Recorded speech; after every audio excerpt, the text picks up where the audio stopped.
Capítulo 1. La risa que partió la mesa en dos. La risa no fue fuerte, no fue exagerada, y tal vez por eso, dolió más. Estábamos sentados alrededor de la mesa, las luces cálidas colgando sobre nosotros. Los platos recién servidos todavía soltando vapor.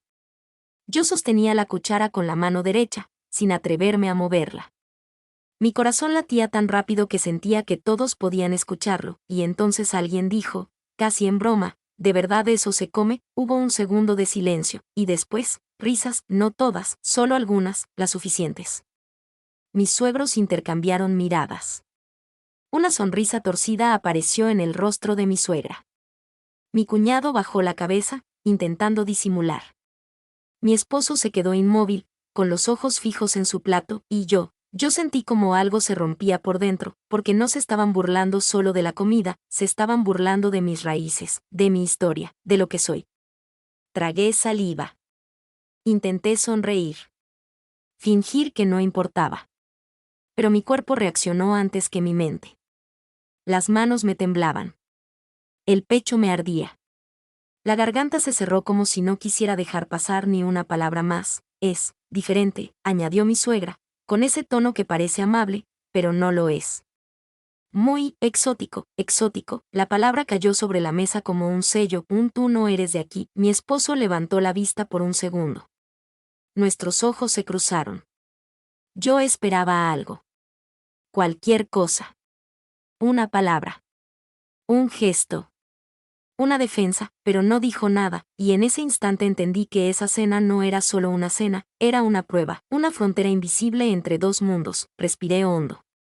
Conté hasta 3. Me repetí que podía aguantar. Que no valía la pena hacer una escena.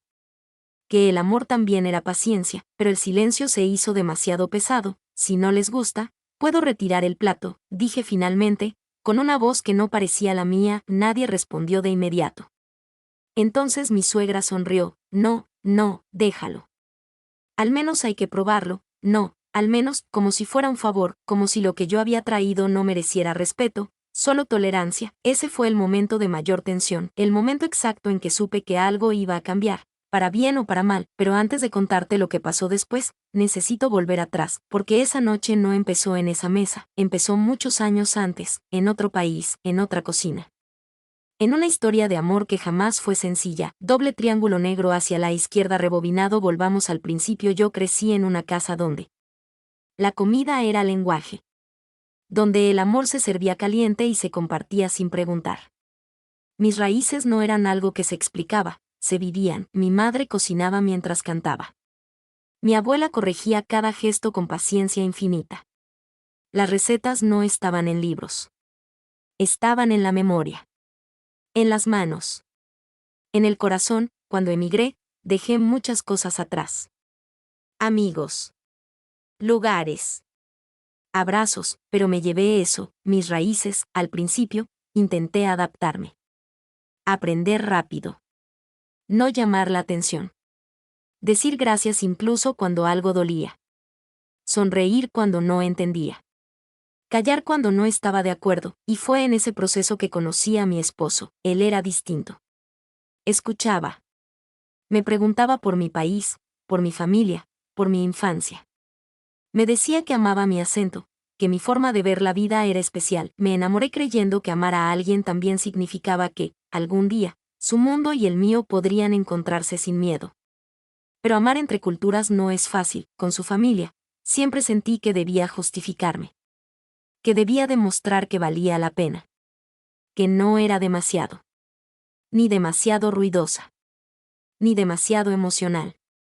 Ni demasiado diferente. Cada cena era un pequeño examen, y esa noche decidí llevar algo que me representara de verdad, no para provocar, no para imponer, sino para compartir. Creí que el amor que yo sentía, el amor que defendía, sería suficiente para sostenerme si algo salía mal. No imaginé cuánto iba a doler, ni cuánto iba a transformar todo, porque en el próximo capítulo te contaré de dónde viene ese amor que defendí, qué promesa silenciosa hice muchos años atrás, y por qué esa cena familiar no solo puso a prueba mis raíces, sino mi lugar en esa historia de amor. Capítulo 2. El amor que aprendí antes de saber defenderlo, antes de esa mesa, antes de esa risa incómoda, antes de sentir que mis raíces eran motivo de burla. Yo ya había aprendido a amar defendiendo. Crecí viendo a mi madre amar en silencio. Amar con acciones. Amar incluso cuando no era comprendida. Mi padre era un hombre trabajador, serio, poco expresivo. Mi madre, en cambio, era emoción pura. Y muchas veces, vi cómo la suavidad de ella chocaba con la dureza del mundo. No todos van a entenderte, me decía. Pero eso no significa que debas cambiar quién eres. Esa frase me acompañó cuando dejé mi país. Cuando subí a un avión con más miedo que certezas. Cuando llegué a un lugar donde mi nombre sonaba extraño y mi acento me delataba antes de que pudiera decir nada más, ahí aprendí que amar también era resistir la soledad. Resistir el deseo de encajar a cualquier precio, resistir la tentación de borrar partes de mí para facilitarle la vida a otros. Cuando conocí a mi esposo, pensé que, por fin, no tendría que resistir más. Nos conocimos en un momento simple. Nada romántico. Nada de película. Una conversación larga que no queríamos terminar. Una risa compartida sin esfuerzo. Una sensación rara de familiaridad. Con él, podía ser yo, o eso creí. Al principio, todo era fácil. Él me defendía cuando alguien hacía un comentario torpe. Me tomaba la mano cuando yo dudaba. Me decía que admiraba mi fuerza, pero con el tiempo, algo empezó a cambiar, no entre nosotros, sino alrededor. Cada vez que íbamos a visitar a su familia, yo sentía que tenía que bajar el volumen de mí misma. Hablar menos. Reír más bajo. Explicar menos mis costumbres. Justificar más mis decisiones. Es solo su forma de ser, me decía él. No lo hacen con mala intención, y yo asentía. Porque amar también era comprender, o al menos eso me repetía, pero cada comentario se iba acumulando como pequeñas piedras en los bolsillos. Aquí no solemos hacer eso, en nuestra familia no somos tan expresivos. Eso es muy de tu cultura. No, nunca eran ataques directos, nunca eran gritos, pero eran suficientes para hacerme sentir fuera de lugar, y aún así, yo seguía intentando. La cena familiar era importante para ellos. Tradición. Imagen. Apariencias, y yo quise que también fuera importante para mí. Decidí cocinar algo que representara amor. No solo raíces. Amor, porque ese plato no hablaba solo de mi cultura, hablaba de cuidado. De paciencia.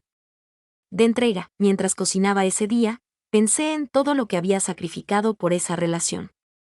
En las veces que había callado. En las veces que había cedido, no por debilidad, sino por amor, pero el amor, entendí después, no debería pedirme que me haga pequeña. Cuando llegamos a la casa de mis suegros esa noche, algo en el ambiente era distinto. Más frío. Más tenso. Yo lo sentí antes de que pasara nada. Aún así, serví el plato con orgullo. Con nervios.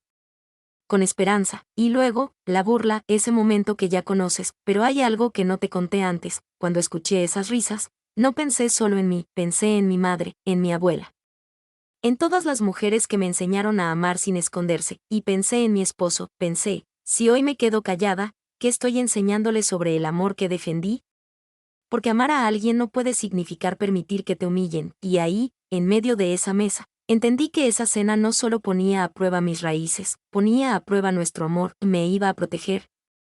Iba a entender que defenderme no era atacar a su familia, o iba a pedirme, una vez más, que yo sea la que se adapte. El silencio se hizo largo. Insoportable, y entonces ocurrió algo pequeño, pero decisivo. Mi esposo respiró hondo, dejó los cubiertos sobre la mesa, y habló. No fue un discurso, no fue perfecto, pero fue real. No se están burlando de la comida, dijo. Se están burlando de la mujer que amo. La mesa quedó en silencio. Yo sentí que el aire volvía a mis pulmones. Mi suegra abrió la boca para decir algo, pero él continuó, y si quieren reírse, tendrán que hacerlo conmigo enfrente. Porque esto es parte de nuestra vida. Ese fue el momento en que supe que el amor que yo había defendido, por fin me estaba defendiendo a mí. Pero la historia no terminó ahí, porque lo que vino después, nadie lo esperaba. En el próximo capítulo te contaré cómo esa defensa cambió la dinámica de toda la mesa, qué gesto inesperado vino de quien menos imaginaba, y cómo esa noche terminó convirtiéndose en una de las mayores pruebas y victorias de nuestra historia de amor. Capítulo 3. El amor que no pidió permiso. Después de las palabras de mi esposo, el silencio cayó sobre la mesa como una ola pesada. Nadie se movía, nadie hablaba. Ni siquiera las risas nerviosas aparecieron para suavizar el momento. Yo lo miraba sin saber si llorar o respirar, porque por primera vez desde que lo conocía, no estaba entre dos mundos, estaba en uno solo, con él. Mi suegra fue la primera en reaccionar. Enderezó la espalda. Cruzó las manos sobre la mesa. Su rostro ya no mostraba burla, sino algo más difícil de nombrar, incomodidad. No era nuestra intención ofender, dijo. Solo, es diferente. Mi esposo no levantó la voz, no necesitó hacerlo. Lo diferente no es el problema, respondió. El problema es reírse de ello. Esa frase partió la noche en dos. Mi suegro bajó la mirada. Mi cuñado jugueteó con el vaso. Mi cuñada me miró, casi pidiéndome disculpas con los ojos, y entonces pasó algo que jamás olvidaré. Mi suegra tomó la cuchara, probó el plato, no una prueba educada, no un gesto simbólico, probó de verdad. Masticó despacio. Cerró los ojos por un segundo, y cuando los abrió, su expresión había cambiado. Está muy bueno, admitió, casi sorprendida de sí misma.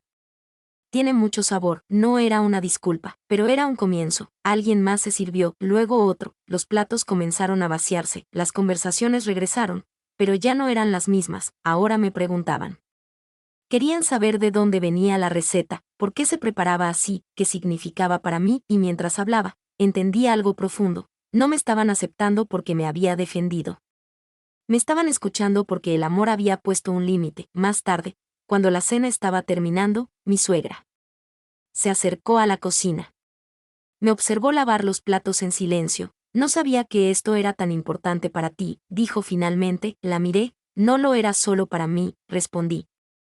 Era importante para quienes me enseñaron a amar así. Ella asintió, no dijo nada más, pero tampoco se rió. Esa noche, al volver a casa, caminé en silencio junto a mi esposo. El aire estaba frío. Las luces de la calle pasaban lentas. Gracias, le dije. Él se detuvo. Me miró. No te defendí, dijo. Defendí lo que somos, y en ese instante entendí que el amor verdadero no es el que evita conflictos, es el que no te deja sola dentro de ellos. Esa cena no fue perfecta, no terminó con abrazos ni promesas mágicas. Pero terminó con algo más valioso. Respeto. Aprendí que defender el amor no significa callar, significa hablar cuando duele, poner límites sin perder ternura, y entender que quien te ama de verdad, no te pide que te escondas. Mis raíces no necesitan permiso, no necesitan traducción, no necesitan ser suavizadas para encajar, porque cuando el amor es real, no se burla de lo que eres, se queda, te sostiene, y camina contigo, incluso cuando la mesa se vuelve incómoda. Esa noche no cambió solo una cena.